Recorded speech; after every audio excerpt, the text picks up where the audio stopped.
Captain James Chun knelt in the red soil of Kepler 442b and carefully brushed dirt away from what looked like an ancient carving.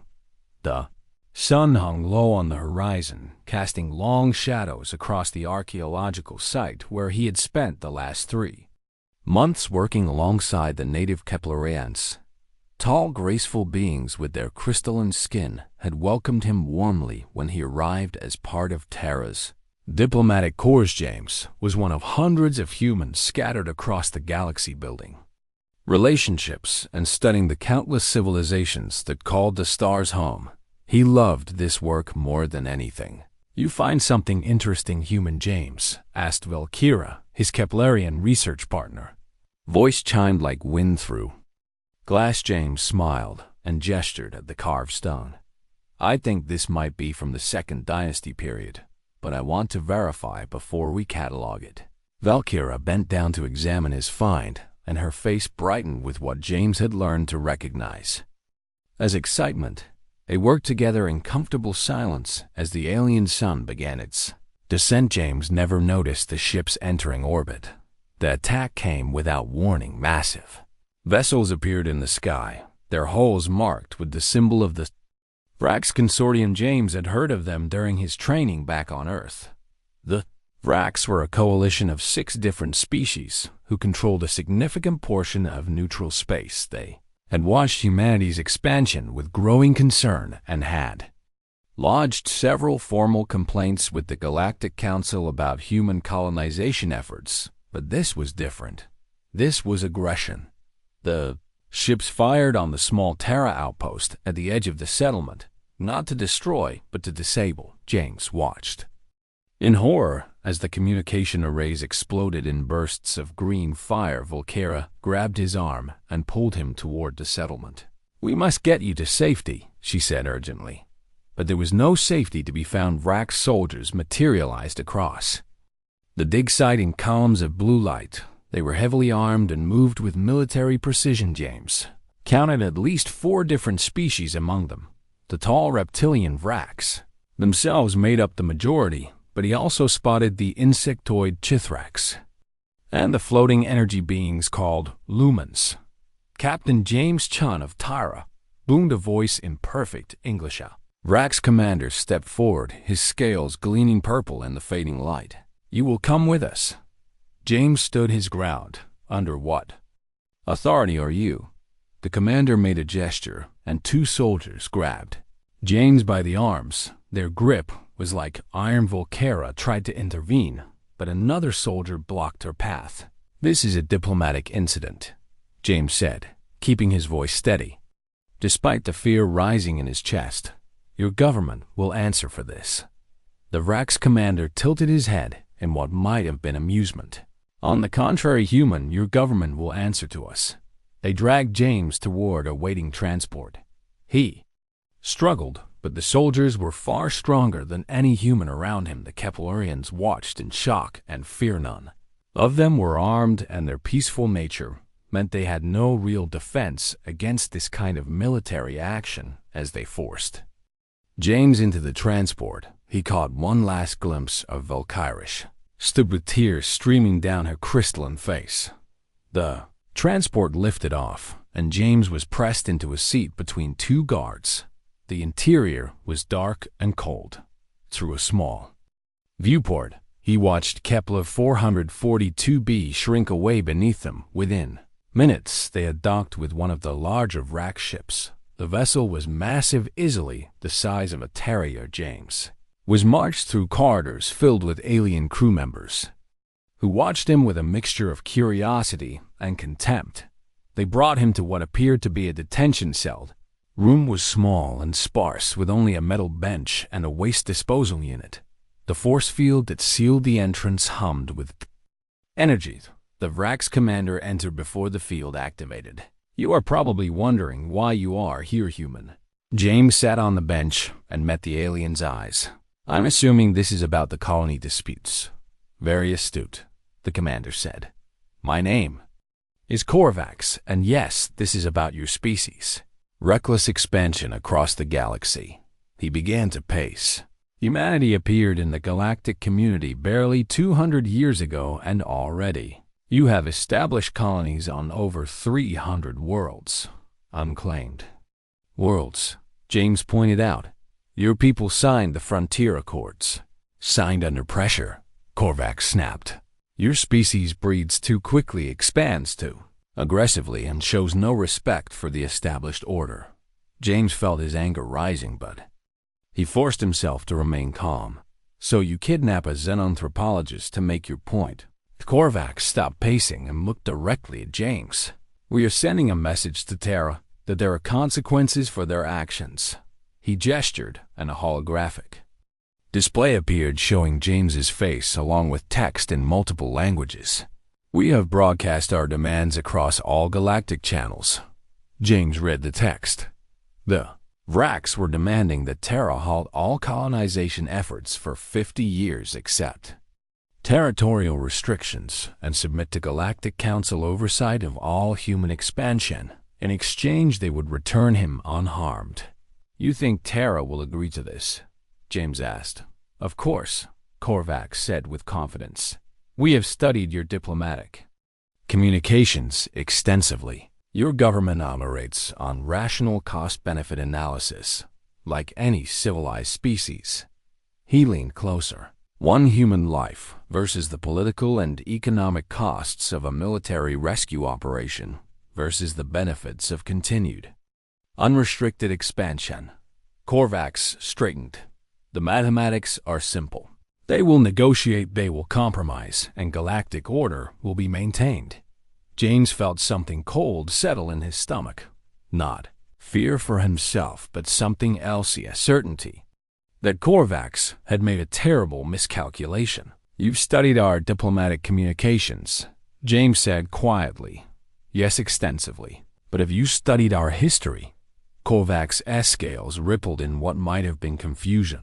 Your history is irrelevant to current policy decisions. James shook his head. You've never understood us at all, have you? The commander's expression hardened. You will remain here while we transport you to Kardesh, our fortress world. You will be treated well as long as your government cooperates. He turned to leave. One more thing. James called after him. Korvax paused. You said you studied human diplomatic communications, but did you study what humans do when someone takes one of our own? The commander's laugh was harsh, emotional. Rhetoric. All species claim to value their citizens, but when faced with real costs, real consequences, they all make the rational choice. He walked out, and the force field activated behind him. James sat alone in the cell as the ship began its journey to Kardesh. Thought about his family back on Earth, his sister Maria, who taught second grade in New Boston, his father, who still worked at the lunar shipyards, even though he was well past retirement age, his best friend David, who served in TERRA's Fifth Fleet. He thought about Valkyria and the Keplarians and the peaceful work they had been doing together. And he thought about what he knew of human history. The wars fought over single soldiers left behind. The fleets launched to recover single prisoners.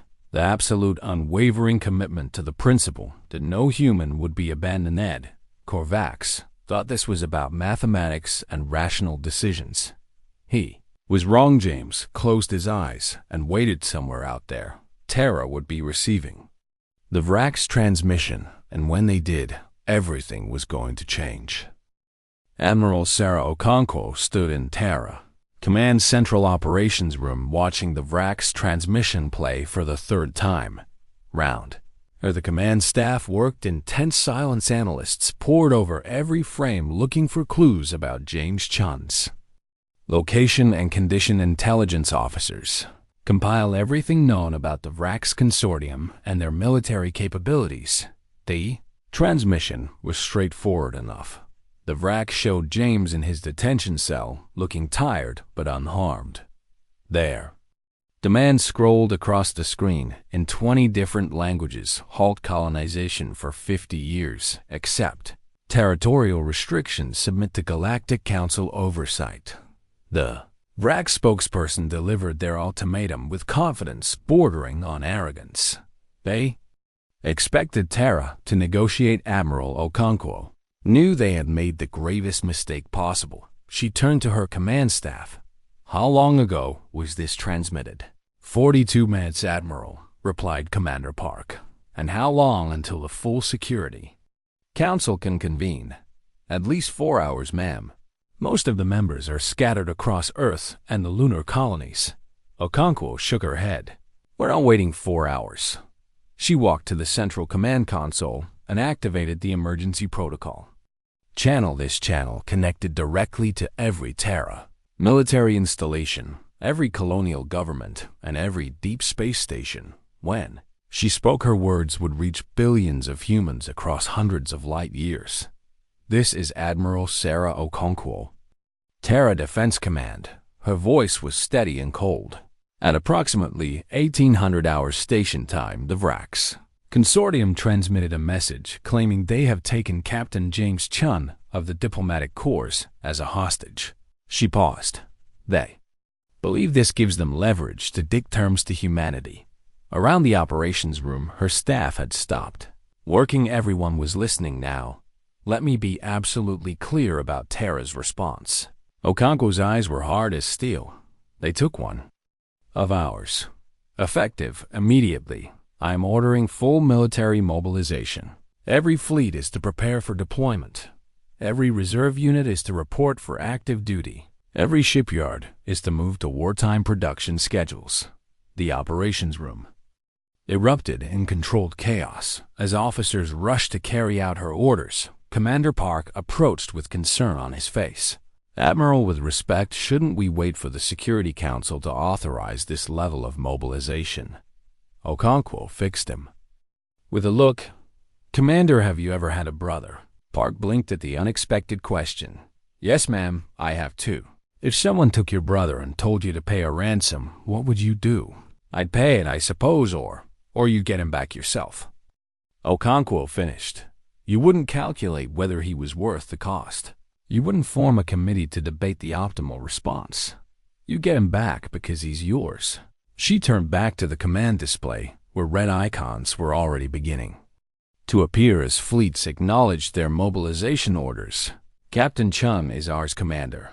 He's all of ours, and we're going to get him back. Across human space, the response was immediate and unanimous. On Mars, the colonial legislature voted within 30 minutes to pledge their entire defense fleet to the effort. On Titan, the manufacturing complexes began retooling to produce military-grade vessel components. On Europa, the ice mining operations redirected their output to support the war effort. In the asteroid belt, independent prospectors volunteered their ships for military conversion. On Earth itself, the reaction was even more dramatic. The news networks broke into regular programming with the VRAX transmission. Within an hour, protests had erupted outside every known VRAX diplomatic facility. Civilian defense organizations were flooded with volunteers. Manufacturing companies announced they were suspending civilian contracts to focus on military production. The Security Council, when it finally convened 4 hours later, simply ratified what was already in motion. No debate was needed, no votes were contested. Every council member understood that this wasn't about policy or strategy. This was about family in the Galactic diplomatic channels. Confusion reigned. The Therian Trade Federation, which had maintained friendly relations with humanity for decades, received an automated message. All trade agreements are suspended until further notice. All diplomatic personnel are recalled. Effective immediately. The Therian ambassador to Earth tried to contact his human counterparts, but found every line disconnected. Similar scenes played out across the galaxy. The Endurian Republic sent urgent requests for clarification. The Celestial Commonwealth offered to mediate. The Ancient Preservers suggested a neutral arbitration process. Every message received the same response. Diplomatic relations are suspended until our citizen is returned. The VRAX monitored these developments with it. Growing unease, Vax reported to the Consortium Council from his ship, now en route to Kardash with their prisoner. The human reaction is more aggressive than we anticipated, he admitted, but they are clearly posturing. No rational species would mobilize their entire military over a single individual. Council member Thixara, a Chithrax female, disagreed. Our intelligence suggests this mobilization is genuine.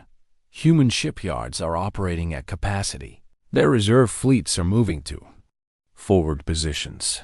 This does not appear to be posturing. Then it is an irrational waste of resources, snapped Vorneth, one of the Lumen representatives. His energy form pulsed with irritation. They are trying to intimidate us into releasing the hostage without negotiations. We must hold firm. The Vrax leadership agreed they had committed to this course of action, and backing down now would make them look weak. Besides, they had the prisoner secured and were moving him to their most heavily fortified world. The humans could threaten all they wanted, but Kardash was impregnable. What the Vrax didn't know was that TERRA's response was still accelerating. Research stations across human space received new directives. Projects related to defensive systems were cancelled. Every scientist, every engineer, every researcher was now focused on a single question. How do we hit harder? The breakthrough came from an unexpected source. Dr. Lisa Martinez, working at the Focus Weapons Research Facility, had been developing a new type of plasma lance for potential use in mining operations.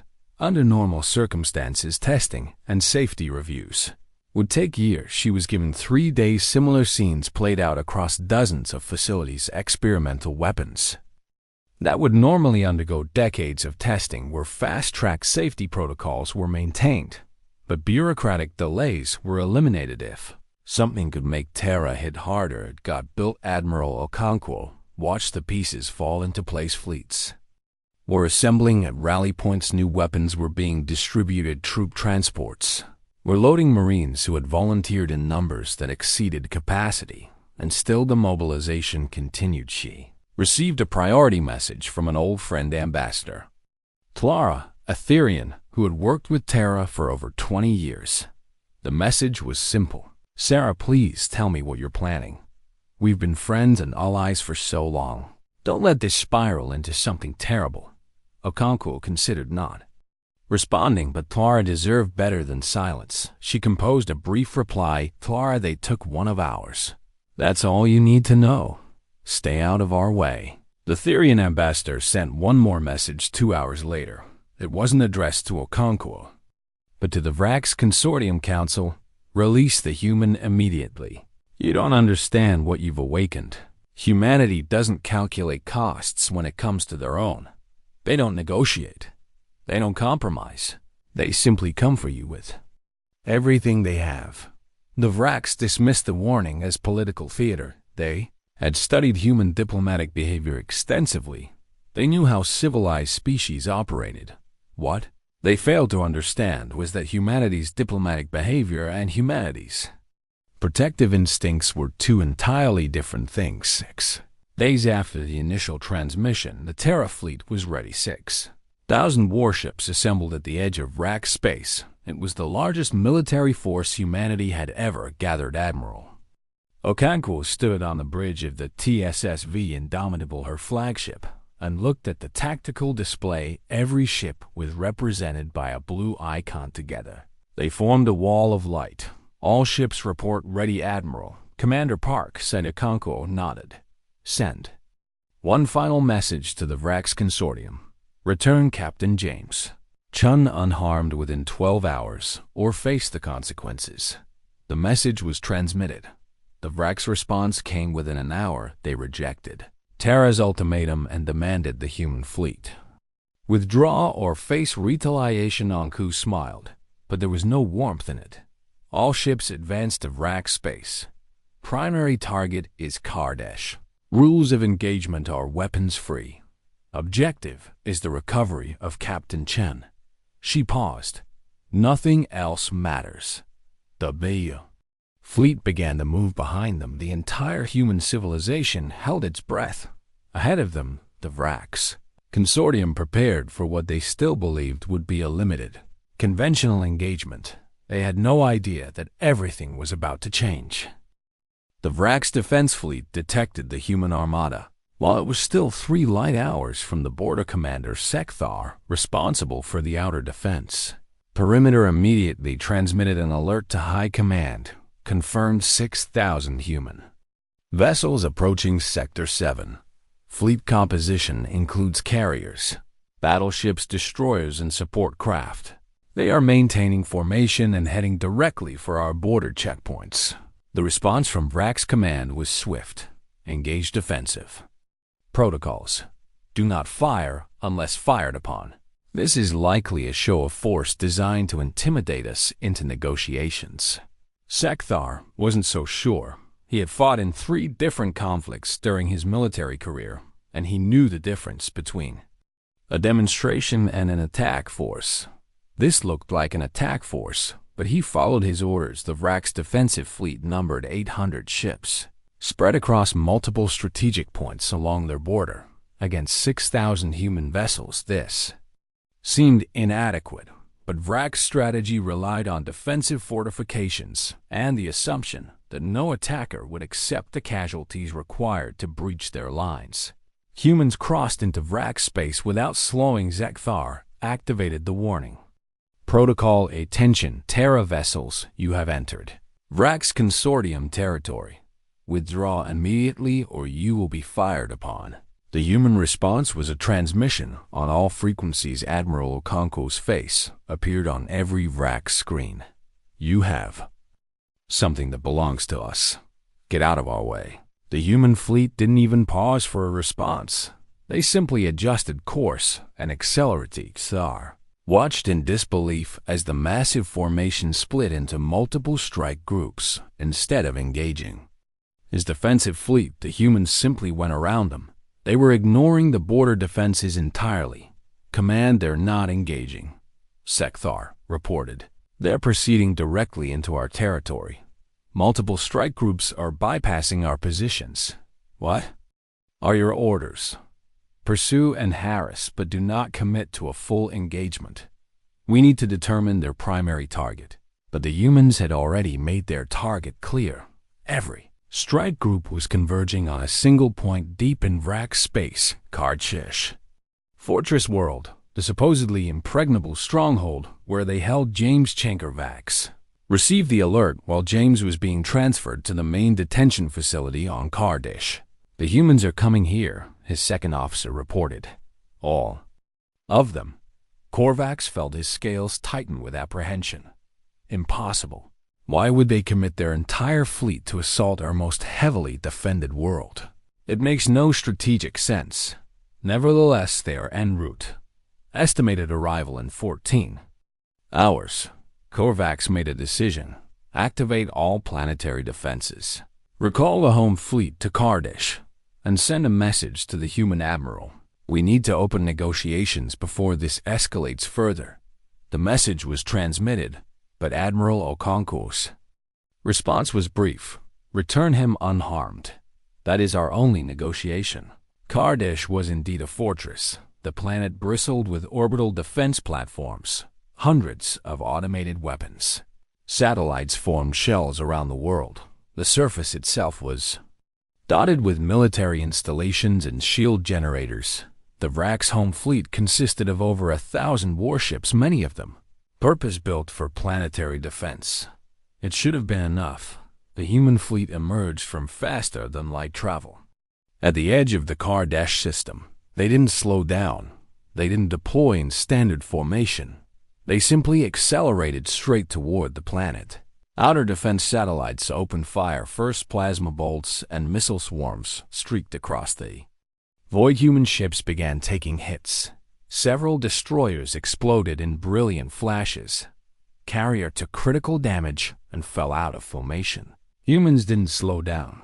They returned fire with everything they had. The new plasma lances from the Phobos facility tore through satellite defenses like paper. Experimental railguns fired projectiles at relativistic speeds that punched clean through armored platforms. The human fleet was taking devastating losses, but they kept coming. Admiral Okonkwo stood on the bridge of the Indomitable and watched the casualty reports scroll across her screens. She felt each loss like a physical blow. but she didn't hesitate. All ships, continue attack run. Focus fire on the defense platforms.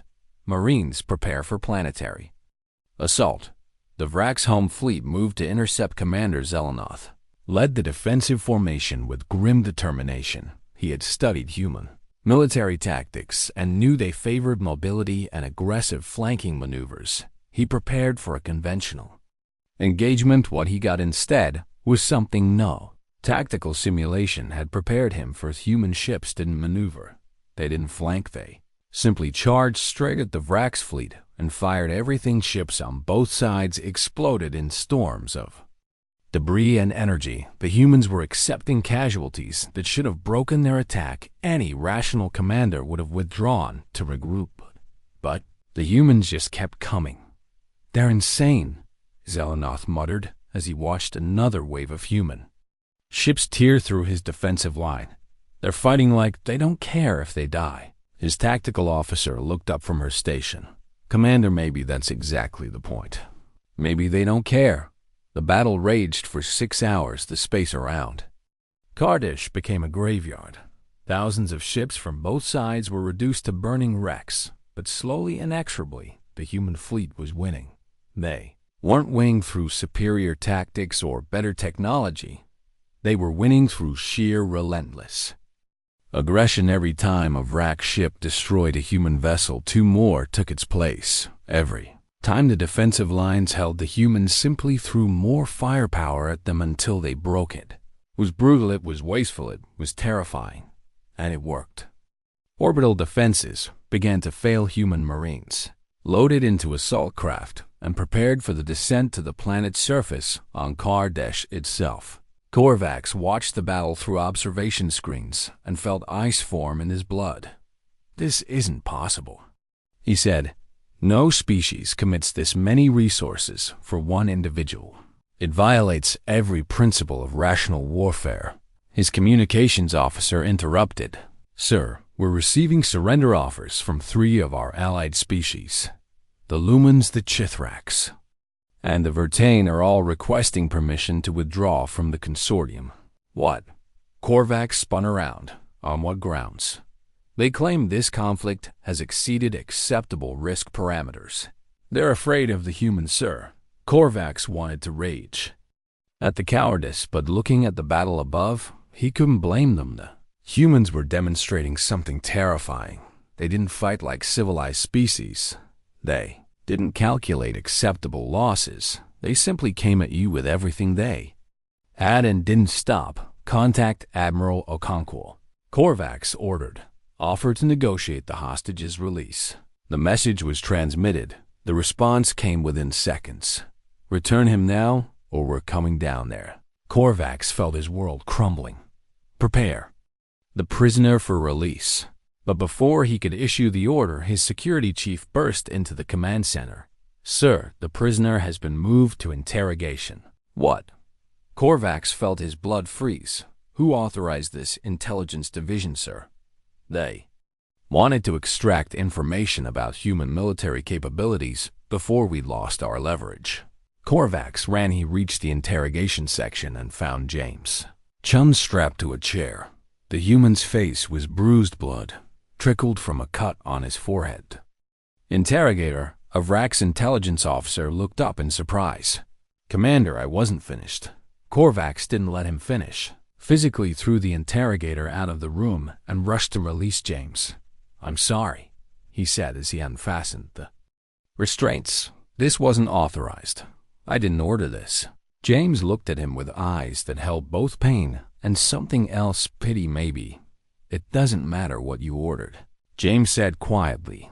"You hurt me, and they saw it." Korvax didn't understand. "Saw what?" "The humans broadcast everything." James nodded toward a camera in the corner. "All of this is being transmitted back to the fleet. They know what you did." Korvax felt his scales go cold. He activated his communicator. "This is Commander Korvax. To Admiral Okonkwo, the prisoner is secure and will be released immediately. He has sustained minor injuries during an unauthorized interrogation," but Okonkwo's voice cut him off. "You harmed him Her voice was different, now colder, harder.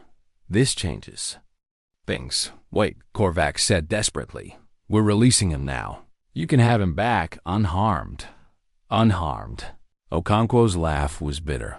"We're looking at the footage right now. You beat him. You tortured him." There was a pause. "We're not stopping." The transmission ended. Korvax looked at James with dawning horror. "What does she mean?" James stood slowly, wincing at his injuries. "I mean that you made this about more than just getting me back. You made it personal.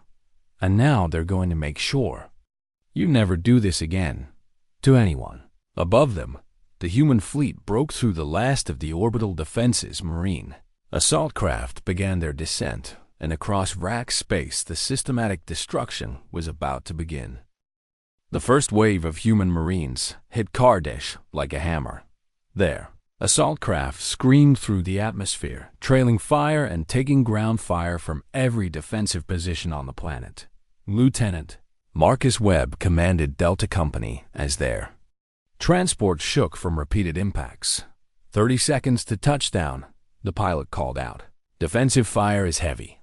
We're going to have a hot landing." Webb looked at his Marines.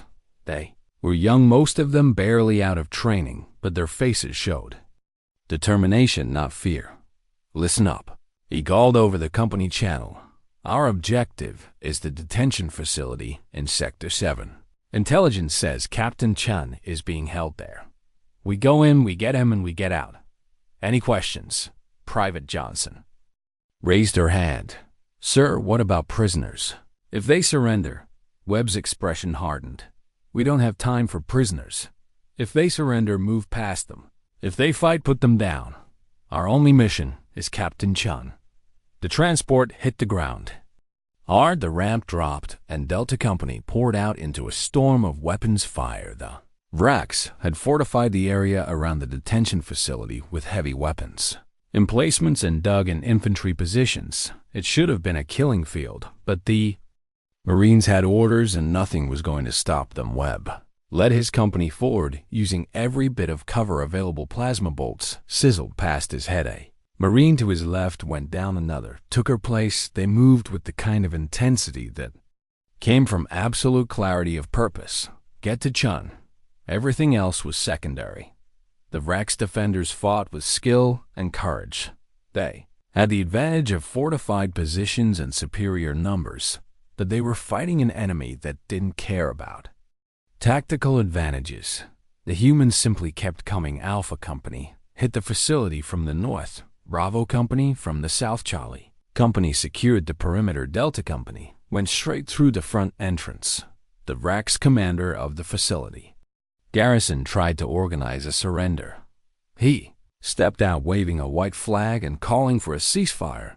The Marines ran past him without slowing. They kicked indoors, cleared rooms, and moved deeper into the complex with machine-like efficiency. Webb's tactical display showed other Marine units converging from multiple directions. Hundreds of soldiers all focused on one goal: find James Chun.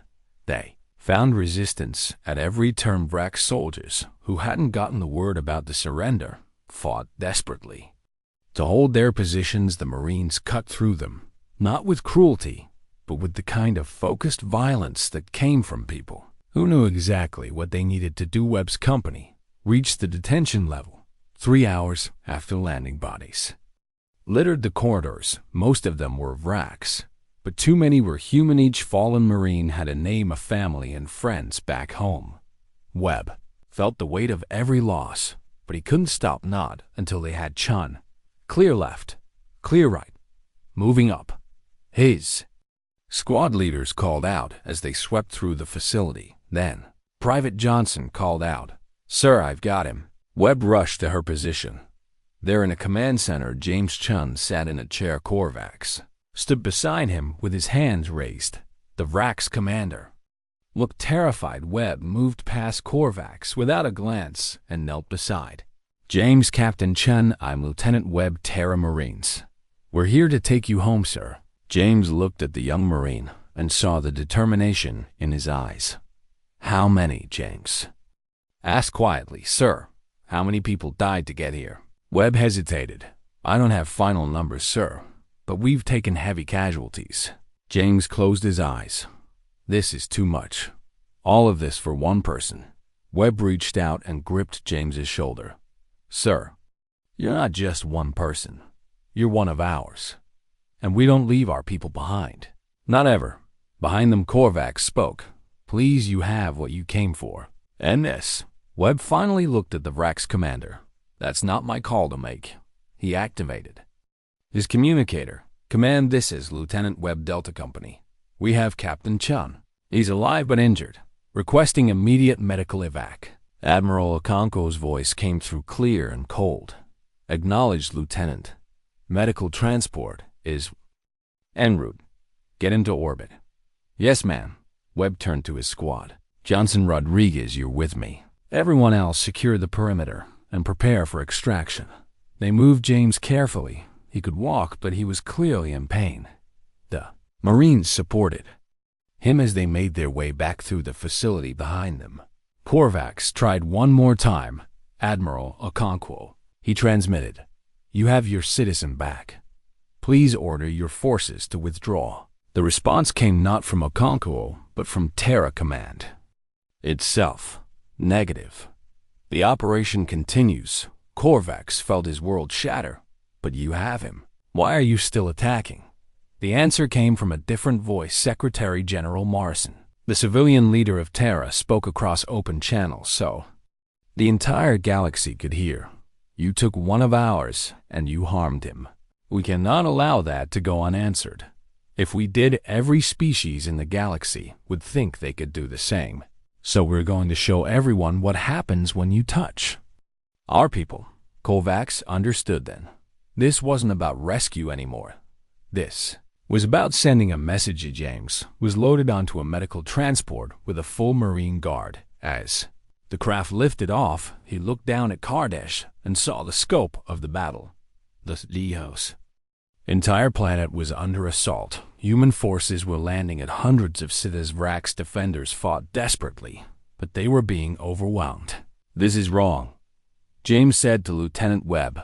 All this destruction. Webb looked at him with understanding. With respect, sir, it's not wrong. It's necessary. Every species in the galaxy needs to understand that humanity protects its own. If they know that if they truly believe it, then this will never happen again. The transport docked with the medical frigate. Waiting in orbit, doctors rushed James into surgery to treat his injuries while they worked. Admiral Okonkwo broadcast a message to the Vrax Consortium. You have 12 hours to evacuate all civilian populations from your industrial centers and military installations. After that, we will begin systematic strikes against these targets. This will continue until we are satisfied that you understand the consequences of your actions. The Galactic Council erupted in protest. The ancient preservers transmitted an urgent message. Admiral Okonkwo, this level of retaliation is excessive. You have recovered your citizen. Further military action violates multiple treaties and conventions. Okonkwo's response was broadcast across the galaxy. We are withdrawing from the Galactic Council effective immediately. TERRA will handle this matter according to our own judgment. The Therian Trade Federation tried to intervene. Ambassador Tlara sent a personal plea. Sarah, please don't do this. You're burning bridges that took centuries to build. Okonkwo felt a moment of sadness for her old friend, but her resolve didn't waver. Tlara, they hurt one of ours. Everyone needs to understand what that means. I'm sorry. The 12 hours passed. The Vrax managed to evacuate most civilian populations, but their military refused to abandon their posts.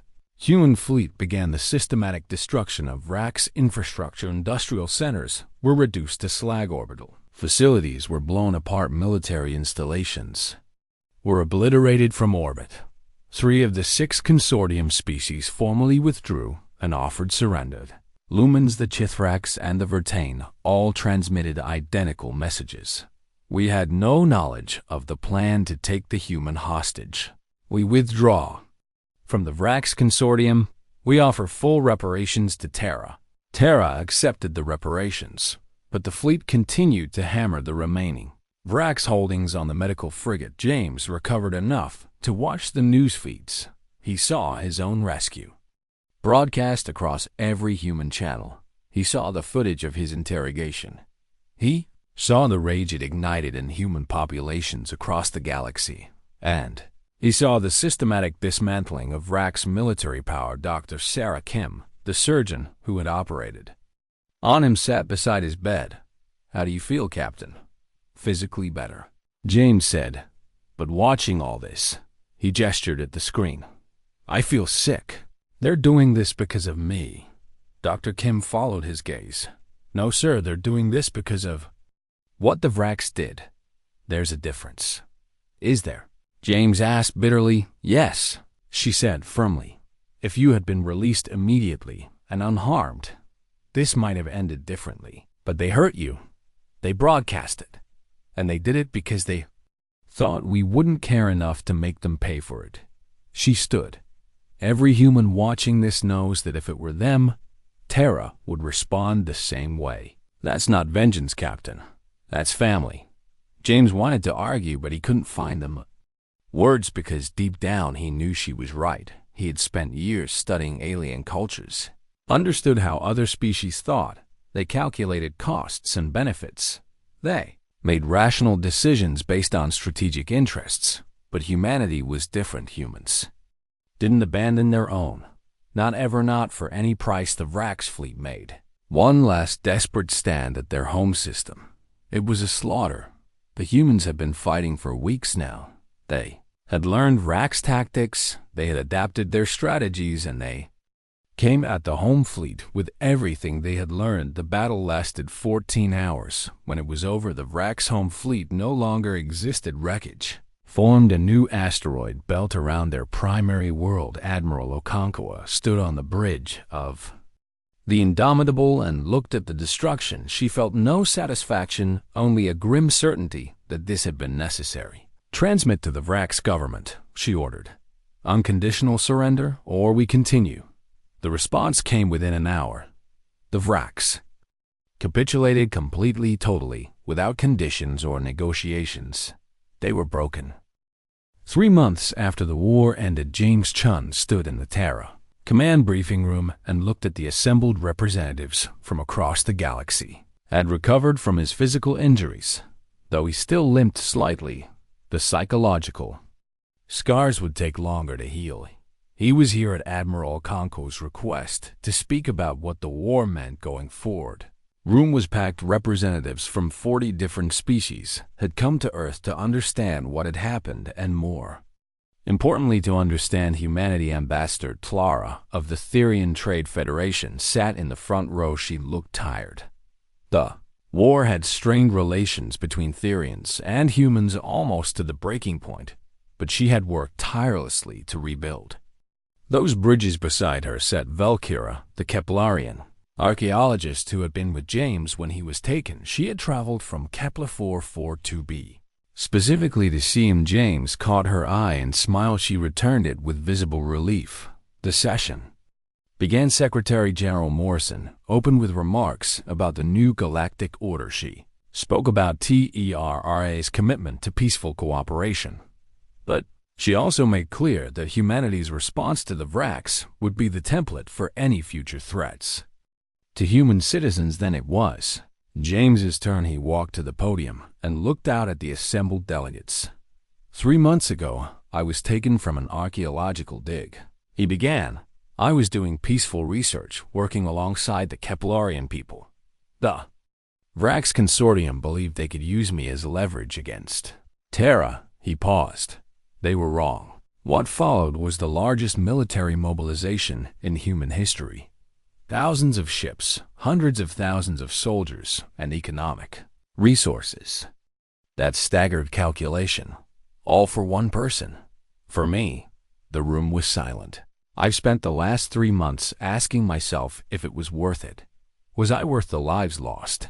Was I worth the destruction of an entire civilization's military power? Was I worth the political and economic costs? James took a breath. And I realized I'm asking the wrong question. Because to humanity, it's not about worth. It's not about cost-benefit analysis. It's about family. He looked directly at the Vrax representative, a minor diplomat who looked like he wished he could be anywhere else. Your government studied our diplomatic communications. You understood our trade policies, our colonial procedures, our political structures. But you never understood what drives. U.S. You never understood that when we say one of ours, we mean it. James gestured to the viewing screen, where images from the war played ships burning, Marines fighting worlds. Devastated. This is what happens when you take one of ours. Not because we're vindictive. Not because we're cruel. But because we need every species in this galaxy to understand that human lives are not negotiating chips. They are not leverage. They are not acceptable losses. A hand raised in the audience. James nodded. To the questioner, it was a representative from the Andorian Republic, a species known for their philosophical approach to conflict. Captain Chen, with respect, your people's response seems disproportionate. Surely, there could have been a diplomatic solution that didn't require such destruction. James considered his answer carefully. You're right that there could have been other solutions. The Vrax could have released me immediately. They could have not taken me in the first place. But once they made the choice to take me and harm me, TERRA's response became inevitable.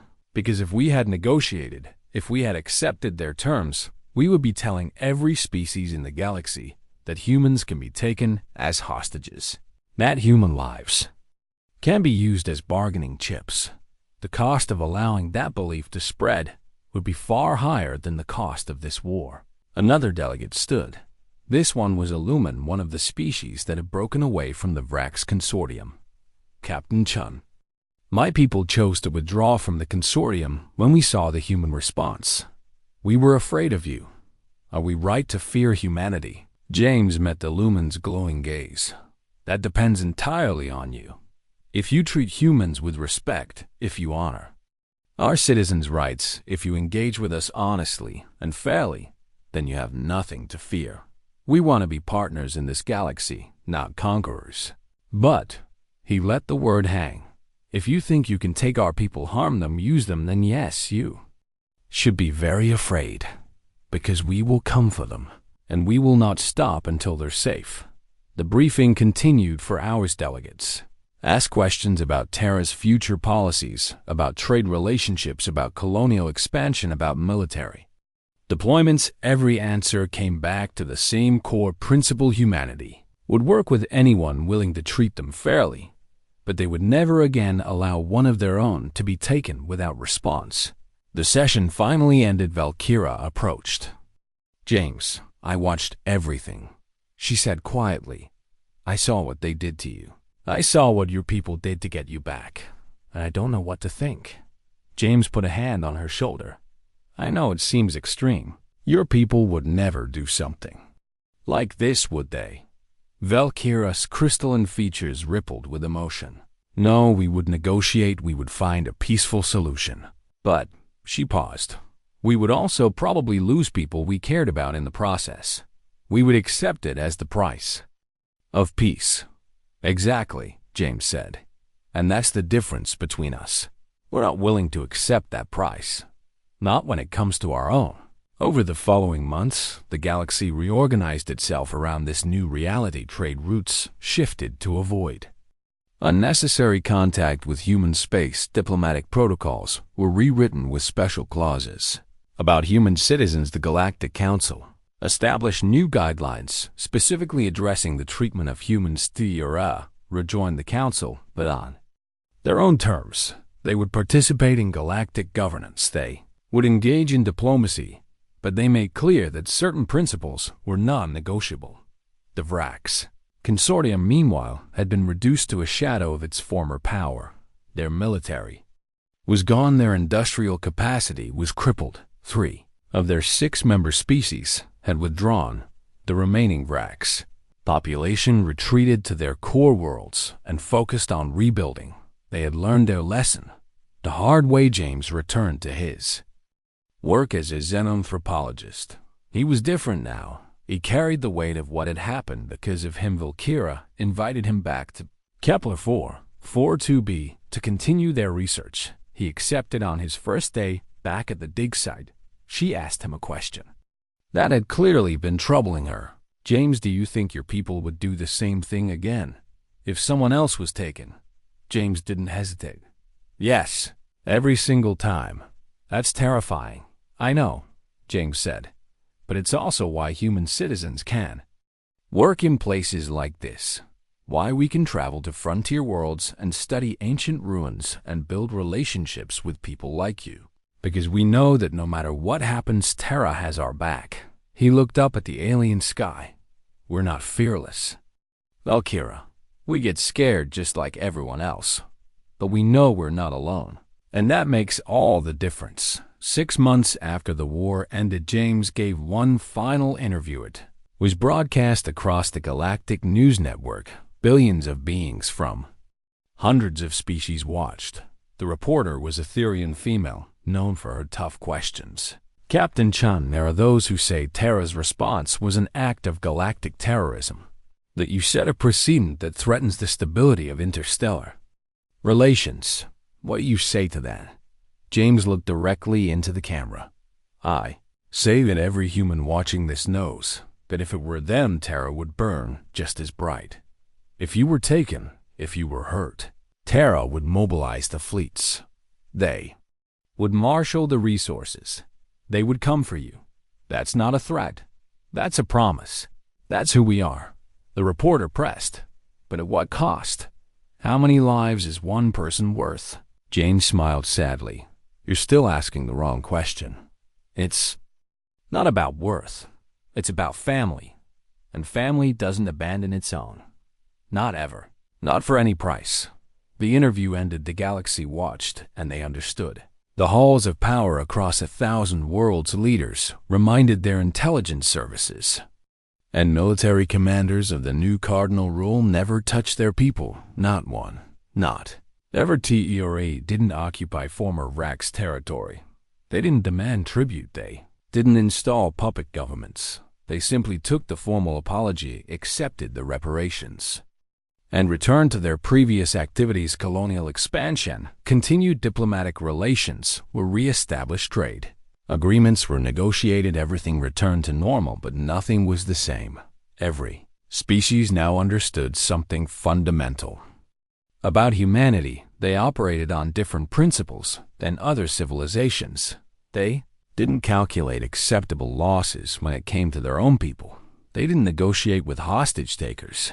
They simply came for you with everything they had. Admiral Okonkwo retired from active service 6 months after the war. At her retirement ceremony, she was asked about her decision to mobilize the entire TERRA fleet. Would you do it again? The reporter asked. For one person. Okonkwo didn't hesitate. Yes, and not just for Captain Chen. For any of them. Every single human sitting has the full weight of TERRA behind them. That's not policy. That's not strategy. That's family.